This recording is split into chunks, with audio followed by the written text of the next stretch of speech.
ายดีน้องเองนั่งผู้หน้าเครือข้ามขายเพลงดาวเดือมีเดียเนาะวันนี้จะมาห้องเพลงสายใจย่ำยามฝากเป็นกำลังใจให้ผู้ประสบภัยน้ำท่วมจากเขื่อนแต่ที่อยู่อัตตปือเนาะเพลงนี้อาจารย์ดาวพูดนั่นทลาดเป็นคนแต่งเนาะนำสมาฟังกันเด้อผิดพลาดประการใดขอโทษขออภัยเด้อ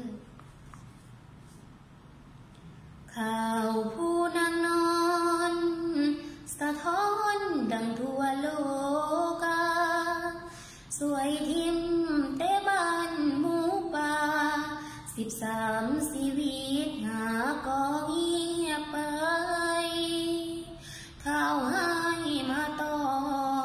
ใส่พี่น้องเมืองสนามใสแขวงอัตตปือแดนใต้เขื่อนแตกน้ำท่วมมาแห้งวันที่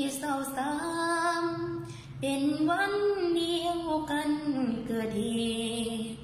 ได้เห็นแล้วคิดสังเวชสงสารผู้เฒ่าเด็กแดง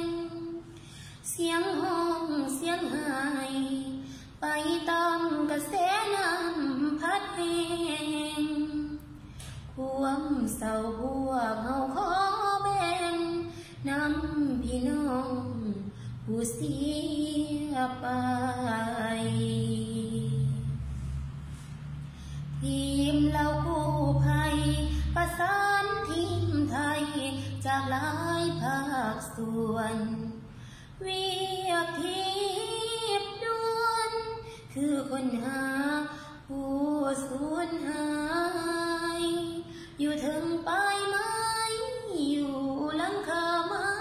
บนปลอดภัยโอ้ทานน้ำใจสวยเหลือหลั่งไหลกันมาบ่ฮู้จะกล่าวหาคำมาเอ่ยสมต่อการสวยเหลือละลมวัตถุเงินคำมีค่าพี่น้องเล่าเฮาทั้งคนไทยหลายชาติส่งมา